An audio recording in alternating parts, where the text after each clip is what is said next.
Senator Bato, mga vloggers, naka-live po kami. Mga vloggers. May tanong lang po kami, Senator Bato. Tara mga vloggers, dito tayo. Sige. Yan. Pangutan ako na pagtarong. Tarong ha, tarong. Wapo man di ay sa personal, Senator Bato. Dito sa Senado naman nato makita, pero mas gwapo dahil personal. Okay mga kababayan, kasama po natin ang ating napakatigas na senador. Yan po si Senator Bato de la Rosa. Mga kababayan, Senator Bato, reaksyon nyo lang po sa nangyari po ngayon. Una po, dito po unang nilagay itong si Atty. Zuliego Lopez.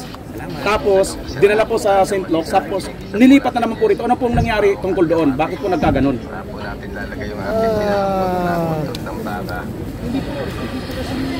Actually, galing sa HOR, no? Dinala dito. Pero ayaw nila dito. Gusto nila talaga sa St. Luke's. So, pagdating sa St. Luke's, ewan ko, ano nangyari doon, ang doktor doon, di-discharge kagad siya. Kahit na lupay-pay, hindi makagalaw, no? Immobilize yung buong katawan, di-discharge kagad siya. I don't know kung may tumawag sa St. Luke's na i-discharge ninyo yan. With that kind of medical condition that she was in, dapat hayaan muna siya doon sa hospital, di ba? Di-discharge kagad siya. Pero with the corresponding order din naman coming from the House of Representatives na dito siya i-admit sa veterans. So, mabuti na kumbinsin natin na magpadala dito. So, nadala natin dito. Yun nga, with the condition rin na magpadala, sasama siya dito. Basta andyan kaming dalawa ni Vice President Inday Sara, hindi namin siya iwan. Dahil na-traumatize talaga siya kagabi sa pangyayari. Na ating gabi, pilit siya nilipat doon sa Women's Correctional. So, natakot na traumatize talaga na gusto. Senator Bato, wala bang nilalabag yung ginawa nilang kautusan na hindi pa naman po convicted criminal itong si Atty. Lopez, dadalhin na po sa Women's Correctional? So far, aralan natin is it unlawful or illegal ang ginawa nila, pero hindi ko rin masabi right now. Check ko muna, pero definitely unreasonable, unjustified para sa akin. Bakit mo dadalhin yung isang cited in contempt lang na tao sa lugar ng mga convicted criminals? Correct. Diba? Yes. Hindi wala pa kasi ang kaso. Yes. Hindi pa siya napailan ng kaso. Hindi pa siya na-try. Bakit parang tinitreat mo kada convict siya? Padala mo doon. Diba? So yan ang malaking sabi ko na very unreasonable. Very unjustified. Yes. Bakit gano'n? Senator, masasabi po ba natin na sa kasalukuyang sitwasyon ngayon, meron na po tayong nangyayaring constitutional crisis? Dahil ito po, sa ilalim po ng Office of the Vice President, masasabi natin na ito po ay kabahagi ng executive branch. At ang gumagawa po ng mga bagay na hindi makatarungan sa ngayon ay ang legislation body, which is ang mababang kapulungan. Masasabi po ba natin na ito ay pakikipagbanggaan sa executive? Banggaan ba o utos ng executive? So utos. Ano kaya? Utos po ito ng executive. Ba o utos? Laruin natin yan. There's, kung may banggaan, may crisis. Yes. Pero kung walang banggaan, anong sitwasyon yan? Utos po. Merong conspiracy.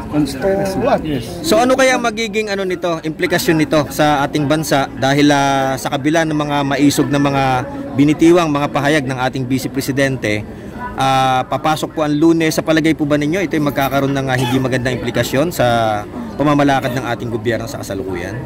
So far, well, hindi na ako magkomento pagdating dyan. Let the people decide. Ang taong bayan na ang magbibigay ng opinion. Kasi kung ako pa magsabihin na, puro ka lang paninira sa gobyerno. Porque nasasaktan kayo ngayon, puro ka lang paninira. Ang taong bayan na bahala Actually sir, last question. Last question. Masasabi po ba natin na ito ay paninira, isirang-sira naman po sila?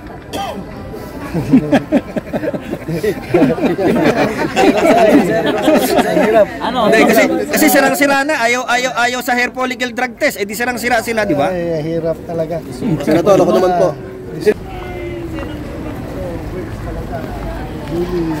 cannot foretell the future. Ano mangyari dito. Basta kami, we will remain as we are. We will be true to ourselves. And we will stand for what is right. Yun lang ang sa amin is. Bahala lang taong bayan kung anong gusto nila. Kung gusto naman na natili kami, then salamat. Kung ayaw na nila sa amin, then salamat pa rin. At magkapapahinga na ako. Mag-aalaga lang ako ng mga apo ko. Kung hindi lang ako papanalunin. Uwi lang ako ng Davao at mag-alaga ng mga apo. Patrick Garcia at Chato Tule kay Ma'am Anit Pitcha kung saan tayo lagi bumibili Yes, Wes. ating mga lulutuin. Pumili po tayo ng buntot ng baka at yan po ang gagamitin natin sa ating recipe na sinampalukang buntot ng baka. Nakakataba ng puso, Wes. Nakakataba ng puso. Kung makita mo yung mga comments sa social media, halata ka na talaga na totoong tao yan, mga nagko-comment. Hindi yan mga bots, ano yan, robot o mga troll. Totoong tao talaga, may mukha. Pag i-open mo yung kanyang profile, talagang totoong tao. Unlike doon sa mga nagko-comment laban sa amin na puro halatang mga troll. Meron bang rin mga totoong tao iba, pero karamihan talaga troll. So nakakataba ng puso yung reaksyon ng taong bayan sa mga pangyayari sa atin ngayon.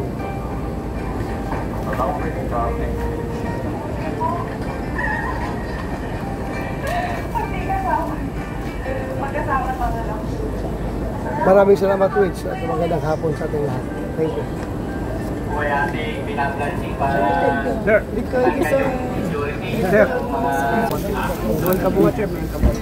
Philippine Air Force. Siya po yung kauna-unahan lumantad po laban sa biktima ng bala. Siya po si Yuri Santiago. Akala ko may ahas na gumapag sa paa ko. Hadlok man, Senador. Nakuratan man. Senator. Okay lang, nagkita na kami. Senator, pasingir. Kagrupi lang tayong tatlo. O, ikaw kumuha. Sige, ikaw na kumuha. Sige tayo, sir. O, Senator.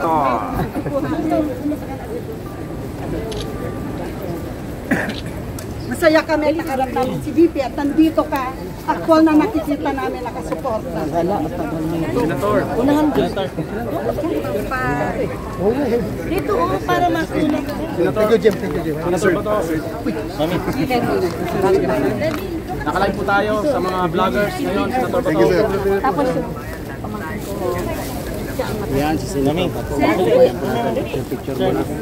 doon ka sa gilid. Bayan mo naman ako, sir. Yan, para close. Nice. Sir, Senator Bato. Sir, at salamat sa Senator. Nakalasan kami, sir. Pwede makikita, sir. Pastor Jerry po. Doc Ed, sama ko si Doc Edwin Maniti. Ako ang Vice President ni SACSO.